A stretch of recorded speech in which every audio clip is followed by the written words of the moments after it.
Pero hindi mo pa rin ako kaya.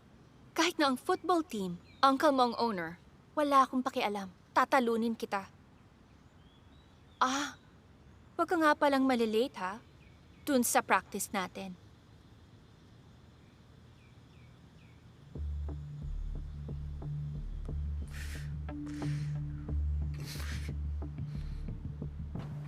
Siguro, pakinggan na lang muna natin siya. Buisit na yan.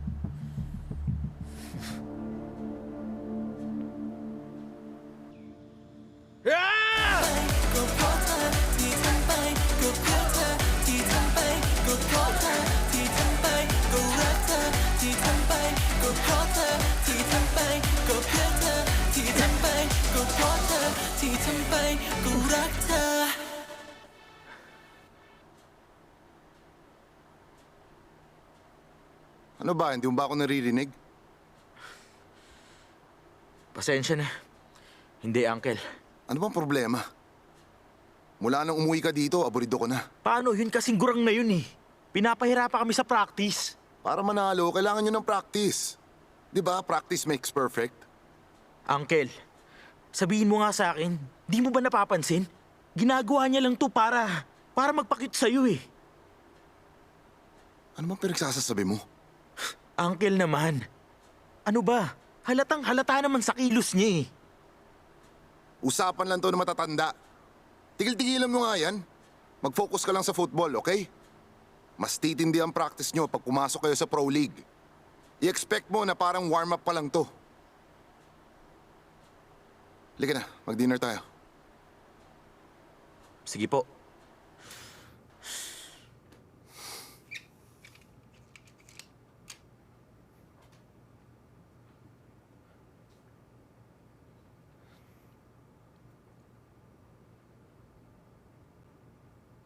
Hello, you.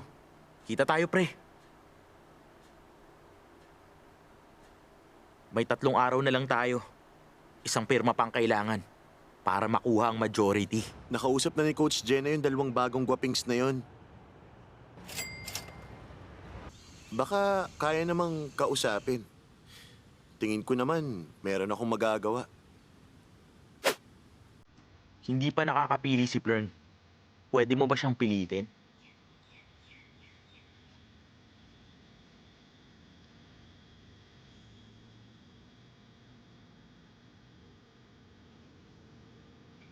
Ayu, siya ba yung kaibigan mo sa football club?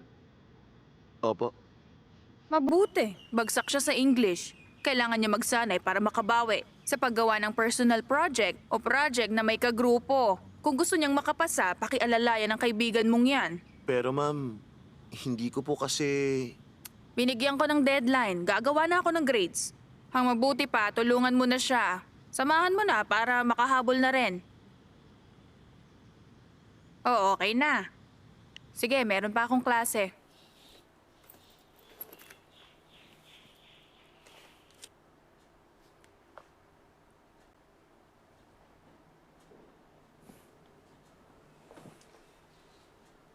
Huwag mo na akong alalahanin. Papatulong ako kay Mac. Okay? Sandali.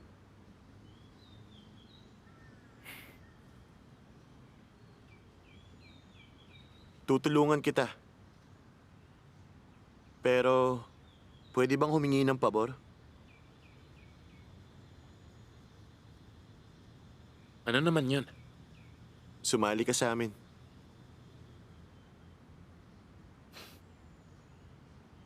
Sige ba?